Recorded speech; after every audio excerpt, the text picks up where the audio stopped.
It's Saturday morning. ಇವತ್ತಿನ ಬೆಳಗಿನ ಬ್ರೇಕ್ಫಾಸ್ಟ್ಗೆ ಮಿಲೆಟ್ಸ್ನ ಹಾಕ್ಬಿಟ್ಟು ಸ್ವೀಟ್ ಪೊಂಗಲ್ ಮಾಡಿ ಖಾರ ಪೊಂಗಲ್ ಮಾಡೋಣ ಅಂತ ಹೇಳ್ಬಿಟ್ಟು ಒಂದು ಕಪ್ ಆಗೋಷ್ಟು ಹೆಸರು ಕಾಳನ್ನ ಈ ಥರ ಸ್ವಲ್ಪ ಕಲರ್ ಚೇಂಜ್ ಆಗಿ ಚೆನ್ನಾಗಿ ಫ್ರೈ ಆಗೋವರೆಗೂ ಚೆನ್ನಾಗಿ ಫ್ರೈ ಮಾಡ್ಕೊಂಡು ಸೈಡ್ಗೆ ಇಟ್ಕೊಂಡಿದ್ದೀನಿ. ಇನ್ನು ಮಿಲೆಟ್ಸ್ನ ಓವರ್ ನೈಟ್ ನೆನೆಸಿಟ್ಕೊಂಡು ಈಗ ಫ್ರೈ ಮಾಡಿ ಇಟ್ಕೊಂಡಂತ ಹೆಸರುಬೇಳೆ ಹಾಗೆ ನೆನೆಸಿಟ್ಕೊಂಡಿರುವಂಥ ಮಿಲೆಟ್ಸ್ನ ಹಾಕ್ಬಿಟ್ಟು 4ರಿಂದ 5 ವಿಷಲ್ ಕೂಗಿಸ್ಕೋಬೇಕಾಗುತ್ತೆ. ಮಿಲೆಟ್ಸ್ ತುಂಬಾ ಸಾಫ್ಟ್ ಆಗಿ ಬೇಯಬೇಕು, ಅಲ್ಲಿವರೆಗೂ ಚೆನ್ನಾಗಿ ಕೂಗಿಸ್ಕೊಂಡು ಇನ್ನು ಖಾರ ಪೊಂಗಲ್ಗೆ ಒಗ್ಗರಣೆ ಮಾಡ್ಕೊಳ್ಳೋದಕ್ಕೆ ಅಂತ ಹೇಳ್ಬಿಟ್ಟು ಒಂದು ಸ್ವಲ್ಪ ಜೀರಿಗೆನ ಕುಟ್ಕೊಂಡು ನಂತರ ಒಂದು ಸ್ವಲ್ಪ ಕಾಳು ಮೆಣಸನ್ನ ಕೂಡ ಸ್ವಲ್ಪ ಕ್ರಶ್ ಮಾಡ್ಕೊಂಡು ಇನ್ನು ಒಗ್ಗರಣೆಗೆ ಏನೇನು ಬೇಕೋ ಅದನ್ನೆಲ್ಲ ರೆಡಿ ಮಾಡಿ ಇಟ್ಕೊಳ್ಳೋಷ್ಟರಲ್ಲಿ ಮಿಲೆಟ್ಸ್ ಕೂಡ ತುಂಬಾ ಚೆನ್ನಾಗಿ ಬೆಂದ್ಕೊಂಡಿತ್ತು. ನೋಡಿ ಈ ತರ ಚೆನ್ನಾಗಿ ಬೆಂದ್ಕೊಂಡಿದ್ದಾದ್ಮೇಲೆ ಒಂದು ಸ್ವಲ್ಪ ಆಗೋಷ್ಟು ಸ್ವೀಟ್ ಪೊಂಗಲ್ಗೆ ಬೇಕಲ್ವಾ, ಸೊ ಹಂಗಾಗಿ ಒಂದು ಸ್ವಲ್ಪ ಮಿಲೆಟ್ಸ್ನ ಕೂಡ ತೆಗೆದಿಟ್ಕೊಂಡು ಇನ್ನು ಸ್ವೀಟ್ನೆಸ್ಗೆ ತಕ್ಕಂತೆ ಬೆಲ್ಲನ ಕೂಡ ಕರಗಿಸ್ಕೊಳ್ಳೋಣ ಅಂತ ಹೇಳ್ಬಿಟ್ಟು ಬೆಲ್ಲನ ಕೂಡ ಕರಗಿಸ್ಕೊಂತಾ ಇದೀನಿ. ಬೆಲ್ಲದಲ್ಲಿ ಒಂದು ಸ್ವಲ್ಪ ಕಸ ಎಲ್ಲ ಇರುತ್ತೆ, ಸೊ ಹಂಗಾಗಿ ಶೋಧಿಸ್ಕೊಂಡು ಸೇರಿಸ್ಕೊಂಡು ಎಲ್ಲ ಕರಗಿಸಿರೋ ಅಂತ ಕಪ್ಗೆ ಒಂದು ಸ್ವಲ್ಪ ಹಾಲನ್ನ ಕೂಡ ಸೇರಿಸ್ಕೊಂಡು ಹಾಲನ್ನ ಮಿಕ್ಸ್ ಮಾಡಿಬಿಟ್ಟು ನಂತರ ಇದಕ್ಕೆ ಒಂದು ಸ್ವಲ್ಪ ಏಲಕ್ಕಿ ಪೌಡರು ಹಾಗೆ ಸ್ವಲ್ಪ ಕಾಯಿ ತುರಿನ ಕೂಡ ಸೇರಿಸಿ ಚೆನ್ನಾಗಿ ಮಿಕ್ಸ್ ಮಾಡ್ಕೊಂಡು ಕುದಿಸ್ಕೋಬೇಕಾಗುತ್ತೆ. ಇನ್ನು ಸ್ವಲ್ಪ ಡ್ರೈ ಫ್ರೂಟ್ಸ್ ನ ಫ್ರೈ ಮಾಡ್ಕೊಂಬೇಡ ಅಂತ ಹೇಳ್ಬಿಟ್ಟು ಒಂದು ಸ್ವಲ್ಪ ತುಪ್ಪನ ಸೇರಿಸ್ಕೊಂಡು ತುಪ್ಪ ಚೆನ್ನಾಗಿ ಕಾದ ನಂತರ ನಮ್ಗೆ ಇಷ್ಟದಂತೆ ಡ್ರೈ ಫ್ರೂಟ್ಸ್ ನ ಕೂಡ ಸೇರಿಸ್ಕೊಂಡು ಚೆನ್ನಾಗಿ ಫ್ರೈ ಮಾಡ್ಕೊಂಡು ಚೆನ್ನಾಗಿ ಬೆಂದ್ಕೊಂಡಿರುವಂತ ಸ್ವೀಟ್ ಪೊಂಗಲ್ಗೆ ಹಾಕಿ ಮಿಕ್ಸ್ ಮಾಡಿ ಒಂದು ಕುದಿ ಬಂದ ಸ್ಟವ್ನ ಆಫ್ ಮಾಡ್ಕೊಂಡ್ಬಿಟ್ರೆ ಸಕ್ಕ ಟೇಸ್ಟಿ ಆಗಿರುವಂತ ಸ್ವೀಟ್ ಪೊಂಗಲ್ ತುಂಬಾ ಚೆನ್ನಾಗಿ ರೆಡಿ ಆಗಿರುತ್ತೆ.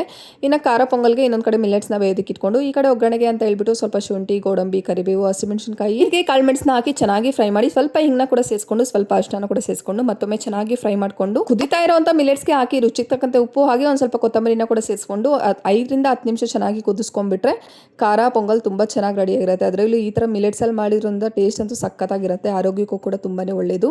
ಖಂಡಿತ ಈ ರೆಸಿಪಿನ ಟ್ರೈ ಮಾಡಿ. ನಿಮ್ಗೆ ಇಷ್ಟ ಆಯಿತು ಅಂತಂದರೆ ಪ್ಲೀಸ್ ಲೈಕ್ ಮಾಡಿ, ಶೇರ್ ಮಾಡಿ, ಕಮೆಂಟ್ ಮಾಡಿ. Thank you for watching.